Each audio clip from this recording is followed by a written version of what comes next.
Hi, I'm Patricia. I live in a small space attached to my in-laws' house with my husband Willie. While I stay in this small area alone, Willie lives in the main house with his parents. Willie's grandfather originally built this small space as a personal getaway, but I've turned it into a cozy living area, about the size of a regular room. Before this, I lived in a regular apartment for the first 4 years of our marriage. Willie's parents, who were very close to him, suddenly wanted him to move back in with them. Seeing how much they wanted him there and how emotional they were, Willie felt he should go back. This took me by surprise and made me feel a bit overwhelmed. Willie and I met at work, where he started as my junior. We dated for 4 years while he was living with his parents, which made him miss home a lot.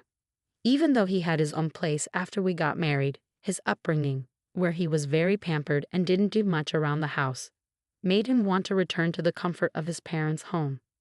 When I suggested that we share the household chores, Willie seemed unsure and admitted he had never really done them before. I hoped we could split the chores equally, but Willie never really wanted to help. Every time I tried to involve him, he would act interested for a short time, then quickly lose interest and say, "This isn't for me, Patricia. You're better at it. You should just keep doing it."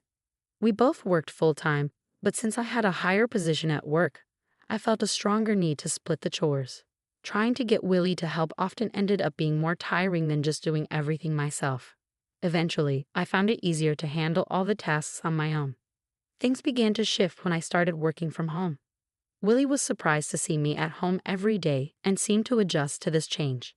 However, over time, it became clear that he didn't fully understand what working from home really meant. A few years into working from home, Willie's parents suddenly visited us and said they wanted to live closer to him. Seeing their emotional reaction made me feel alone and unsure about what to do. To support Willie's wish to be near his parents, we decided to move into their house. Throughout our relationship, Willie had always chosen places close to his parents, whether it was for renting an apartment or picking a job for me. Since I was working remotely, where we lived wasn't as important, but Willie's choices often meant we had to move and sometimes even leave our jobs. When we moved into his parents' home, Willie's mother thanked me, saying, "Thank you for taking care of Willie all this time. From now on, I will take good care of him, Patricia. You handle everything else." At first, I thought this meant I'd be free from taking care of Willie, but I soon realized her real plan. She started taking care of Willie's specific needs, making special meals for him, washing and ironing only his clothes, keeping his shoes and belongings clean, and buying things just for him. Meanwhile, all the other household chores, like cooking and laundry for everyone else, became my responsibility. Even though I was working full-time, I ended up handling not just our daily chores, but also keeping a larger family home clean. This new setup made me feel unhappy and overwhelmed. While Willie and his parents seemed happy, I felt like my responsibilities had only increased. One day while cleaning, my father-in-law approached me with an awkward request. He asked, "Patricia, could you help with some money?" I was confused, so I asked him to explain. He said he found it hard to ask Willie for money, adding Willie has worked hard, and it's tough to ask him for financial help. This made the situation even more complicated, showing how unevenly chores and financial responsibilities were divided. Willie and I had previously agreed to share expenses like rent and other costs. However, when we went shopping, Willie often convinced me to pay for various things, including extras like alcohol, clothes, and accessories. When I was hesitant, he would act immaturely and accuse me of being stingy. Despite our financial disagreements, I found some comfort in the fact that Willie usually left me alone with my daily routine. However, things changed when we moved into his parents' house. Unlike Willie, his mother constantly disrupted my work from home. She often insisted that I focus on household chores rather than my job, and would even come into my room and pull on my clothes, making it hard for me to concentrate. Feeling frustrated, I talked to Willie about it, expecting him to side with his mother. To my surprise, he listened and promised to talk to her about the interruptions. I hoped we could find a solution that worked for both of us. However, Willie's idea of a solution was quite different from mine. He suggested moving me to the annex, a separate part of their property, which felt more like creating a greater distance rather than resolving the issue. One day, I jokingly asked Willie if I could demolish the annex and build a new house there. To my surprise, he casually replied, "You can even demolish it and build a new house if you want." This offhand comment opened up new possibilities for our living situation, hinting at more independence than I had expected. Taking Willie's casual comment to heart, I started remodeling the annex to make it my own. I cleaned, renovated, and changed the wallpaper, putting a lot of effort into making the space comfortable for myself. However, I noticed that Willie never came to check on the progress. It became clear that he had no intention of moving into the remodeled annex with me. This realization hit me hard. I felt like an outsider in the family. There were times when I was alone at home while Willie and his parents went out for meals or events, often organized by his mother. It seemed like these outings were planned to exclude me, maybe even to push me away. Even with these challenges, Willie had given me full freedom with the annex, so I took the chance to make it truly my own. I threw myself into DIY projects, adding shelves and personalizing every corner. Interestingly, after I moved into the annex, neither Willie nor his parents ever visited. Even though they must have known about the changes, they showed no interest in what I was doing, making me feel even more like I was no longer part of the family. Living away from the main house and without Willie's mother constantly around, I started to enjoy my new independence. It felt almost like living alone, which was surprisingly freeing. I appreciated that being in the annex kept her from interfering with my work. During the renovation, I installed new locks and made sure the annex was secure, making it my personal retreat. I made sure that no one, including Willie or his parents, could enter without my permission. This newfound privacy made me wonder if this separation might actually be a blessing. However, it seemed my mother-in-law noticed my growing distance and wasn't going to let me find peace easily. Unable to put up with her behavior any longer, I found myself unsure about what to do next. As I settled into the renovated annex, her attempts to drive me away became more obvious. She started with small annoyances, like leaving trash in front of my annex instead of at the collection site.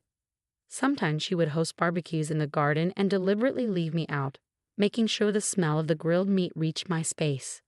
Despite her attempts to push me out, I couldn't help but find her efforts amusing. One day, she called me to the main house, claiming she had leftover meat and potatoes for me. Suspecting there was more to her invitation, I went over. When I arrived, she was alone in the living room and dramatically placed a divorce paper on the table. It was clear that her real intention was to force me into signing the document, knowing Willie would agree to whatever she wanted. With a smug look, she said, "Isn't it time you gave up? There's no reason for you and Willie to stay married. Get out, you freeloading unemployed woman." Her audacity shocked me, but it only strengthened my resolve. Thrilled at the chance for freedom, I eagerly grabbed the divorce paper and said, "I'm going to the city court right now." "Thank you so much." My mother-in-law, expecting me to resist, was stunned by my unexpected eagerness. After filing the divorce papers at the city court, I quickly packed my things. I went to inform Willie's mother that the divorce was finalized. I told her I would leave the renovated cabin as it was and that she could do with it as she pleased. My positive attitude about leaving seemed to surprise her, even though she wished me luck as I left. When Willie and his father saw I was really leaving, they were concerned and asked, "Are you going? What will we do without Patricia?" I smiled and thanked them for letting me use the cabin. I explained that, since we were now divorced, it was time for me to move on. As I packed up my things, I moved into a luxury apartment I had been planning for some time. Soon after I settled into my new place, my mother-in-law called. She sounded awkward as she began, "Patricia." I cheerfully answered and asked, "What's up? How's everything with the cabin?" She switched to a more serious tone, talking about finances. She mentioned that Willie had told her I was giving his father $5,000 a month.